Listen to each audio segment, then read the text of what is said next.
Okay, seeing no other questions or comments, I have a couple comments. Maybe I may have a question that come out of it.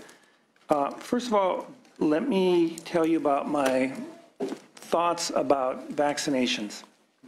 I believe that in the public's interest, it is the right thing to do. I believe that over the decades, it has eliminated horrific diseases like polio. I believe that if vaccination rates drop below an alarming number, then I believe that the public health officer has a right and should engage for the overall protection of society. I believe in the science. I believe that it shows that they're safe and effective. I'm still torn, and the reason why I'm torn is because of the current version that the bill is written. So I'd like to first start off by commending the author for AB 2109, because I can remember when I was chairing this committee, he came in front of me and we had a very similar type of conversation with it. And when we ran that bill, the purpose of that bill was to make sure that the personal PBEs which were on a rise, which were going to start to level off or supposedly and hopefully decrease. Well, it was signed into law, I believe, 2 years ago. There's a year of data showing it. And what we're seeing, at least the data is showing that there's a 0.61% decrease in the PBEs. So I believe that that bill was doing what it needed to do to solve that problem. Okay, so now how do I look at this? What I'm going to look at is, for me, what is the overall percentage of vaccination rates in the state of California? The vaccination rates in the state of California are on the rise, and I believe, I could be wrong, but it's at 92%, and with a 6.61% decrease in the PBEs, I think it's going in the right direction. So I think as a whole, society is protected. Please, please, no. And I'd like to follow up with what Senator Mitchell said. I appreciate everyone coming up here being cordial, but it was totally inappropriate when there's been personal attacks on Senator Pan, who is an honorable person. I think that's totally irrespectful. It should not have been done. So I really reiterate what Senator Mitchell said. And I'd appreciate if there be no public outpour of any kind of remark. If you want to wave your hand, go ahead. Now, so why am I torn? Well, for those of you who know me, and I'm going on my 5th year of chairing this committee, I take this position extremely serious, and I've never let a bill out unless, and I will never write law in committee, and I always try to work with the authors. I made some suggestions. I made several suggestions, reach out to both the authors. Everything from changing, or we just recently talked about potential changing the medical exemptions, looking at specific areas where the areas have higher than normal amounts of, or lower than normal amounts of vaccinations, a potential religious exemption, notices within the schools, etc. I didn't have the answer, but what I was hoping to do is to come to have some kind of dialogue with the offices. And we started this process, and I gave my staff direction to work with the offices for the last couple of weeks. And as of yesterday, both offices chose not to take any of our recommendations. So my concern is that I believe that there could be something, that there could be some changes that can make this bill a little bit better so that we can appease maybe some concerns that the public has. And now, I would have a much different mindset if the increase or there was a decrease in total vaccinations in the state. But I want to make it very clear that I still believe in the science and I still believe in vaccinations. But because the way this current bill is formed, I am not prepared to vote for it right now. Now, in the event that the offices choose to have a dialogue with our office, I'd be more than happy to have that conversation. Then I would put up a vote. But at this time, I am not prepared to vote for the bill in its current form. So, with that, I understand we have a motion by Senator Woke. I'll move the items. And so there's a motion by Senator Woke. I will allow the two authors, if they would like, to make a closing remark, and then we will ask for the vote. Thank you, and I appreciate the chair's consideration, and I would point out that when people examine the measles outbreak, I'm just going to take that one specifically, that while certainly the statewide immunization rate is at one level, that basically what happens, we're seeing pockets in our communities. In fact, they estimated that vaccination rates in the communities where the measles was spreading, as it was spreading across California, across the nation, was between 50 to 80, about 80%. So we have, and that is a problem, is that when you have pockets of low immunization rates, that's how, and those pockets are growing and getting larger, that's what's causing this to be able to spread. And that is actually one of the big problems. It's not just what the statewide immunization rate, it's certainly the local immunization rate. But certainly, Senator Hernandez, I want to try to, we want to work with you on making this bill as good as possible. And so certainly appreciate the conversation and hope that we will continue having conversation even after this committee, if it passes out of this committee. At the same time, I just want to say briefly that I'm a pediatrician and a father. As a pediatrician, I actually specialize in children with developmental disabilities.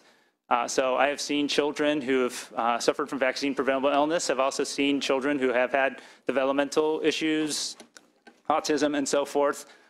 Parents sometimes are concerned that the vaccines might have been the cause of that, and I'm very sympathetic to all the people who commented about, and all the witnesses who are here, and I want to thank them all for being here. But this really is about protecting the public health. We need to be sure that all children who attend our public schools, including children who cannot get vaccinated, in fact, the ones who get the medical exemptions, aren't going to potentially be exposed to vaccine-preventable illnesses. And that's really what this is about. This is really about the public's health. The informed consent is still necessary to get your child vaccinated. There is a medical exemption. I believe my fellow pediatricians, I have to say that I'm a little disappointed in what Dr. Sears said, because I believe my fellow pediatricians, we're very sympathetic to what happens to our patients. In fact, we'll probably lean more toward saying that, okay, we'll give the exemption than the other way around if we think there's any possibility that they're at risk for the vaccination. And so, again, I would really appreciate the discussion and ask Senator Allen to wrap things up. Well, thank you, senators, and thank you, everyone, for your thoughtful comments on the bill.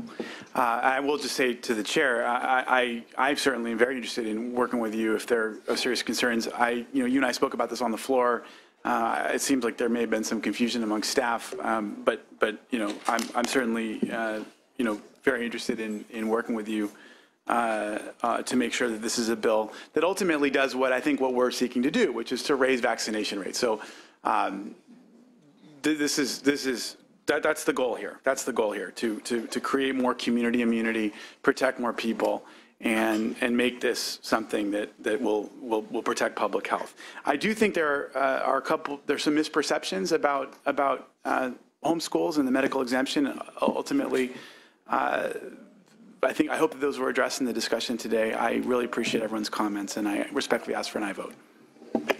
Thank you. We have, both authors have closed. This is item number 1, SB 277 PAN. This is due pass to education. Amendments on page 8, item number 16 will be taken in the Education Committee. They will not be taken in this committee as well, or as this committee. So call the members, call the roll, please. Hernandez. Nguyen. Aye. Nguyen, aye. Hall. Hall, aye. Mitchell. Aye. Mitchell, aye. Monning. Monning, aye. Nielsen. Nielsen, no. Pan. Aye. Pan, aye. Roth. Roth, no. Wolk. Wolk, aye.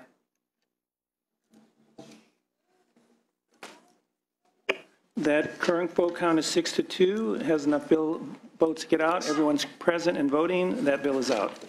Thank you. Thank you, members.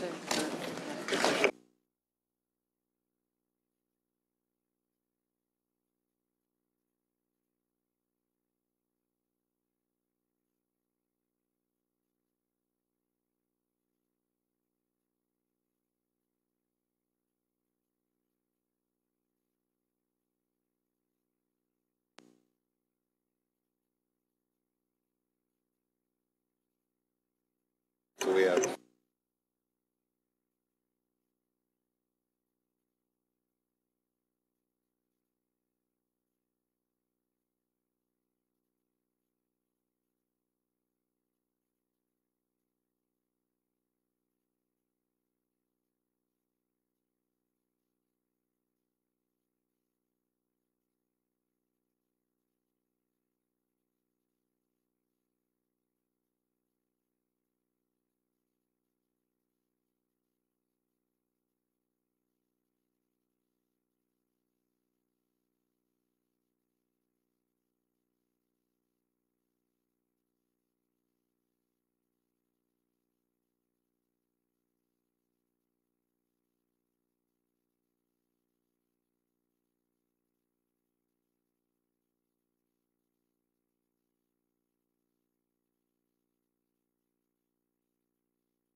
Excuse me.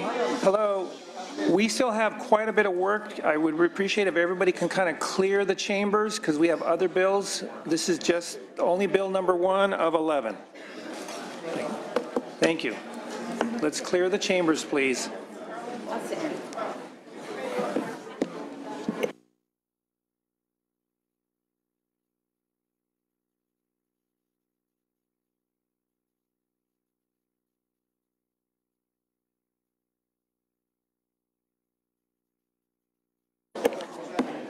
Okay, we're going to go ahead and move on to item number 2, SB 19 woke physician orders for life-sustaining treatment from statewide registry.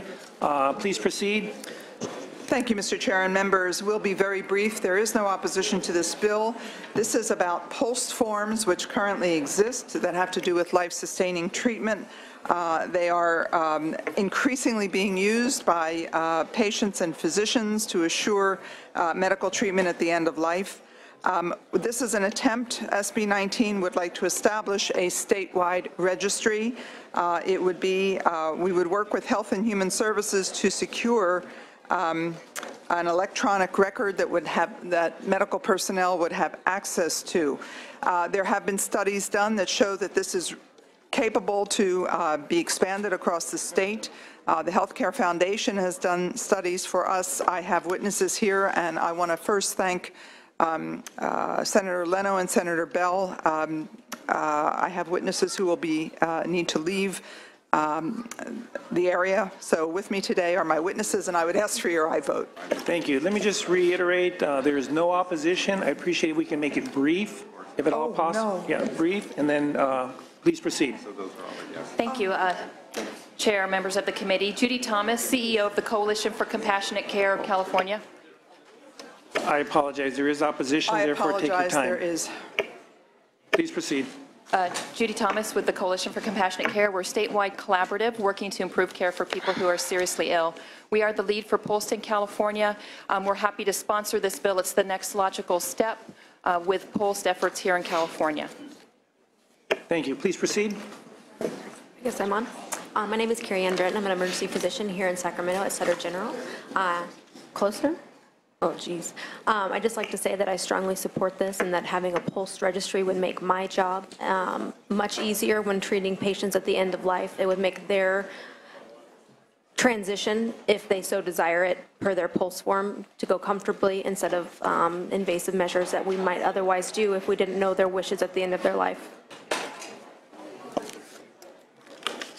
And hi, Chair and members. I am Timmy Leslie. I'm a president of Blue Path Health Consulting, and we did the feasibility study.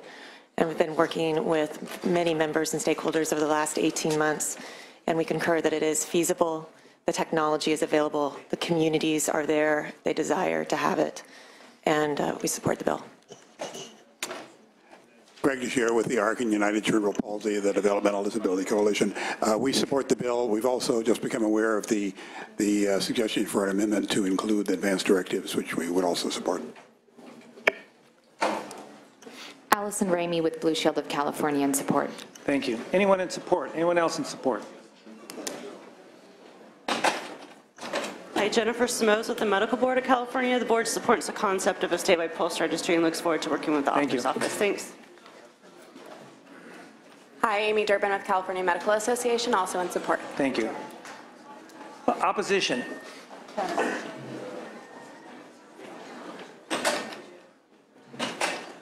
Opposition, please. Okay, seeing no opposition. Any questions, comments from any of the members?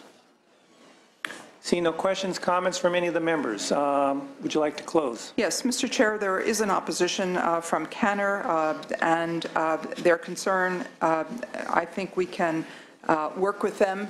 My pledge is to work with them on this issue, which is to include advanced directives in this registry. We'd like to be able to work with them on this issue without making a commitment to do so at this time. Thank you. I would ask for your aye vote. Chair is recommending an aye. This is item number 2, SB 19 woke, due pass to Judiciary Committee. Is there a motion? So moved. So moved by Senator Roth. Thank you. Call the members. Hernandez. Aye. Hernandez, aye. Wynn. Wynn, aye. Hall. Mitchell. Monning. Nielsen.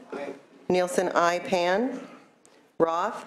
Roth, aye. Wolk. Aye. Wolk, aye. Currently has 5. We're going to place that bill on call. Thank you, Mr. Chair. We're going to now move on to item number 4, SB 140 Leno, electronic cigarettes.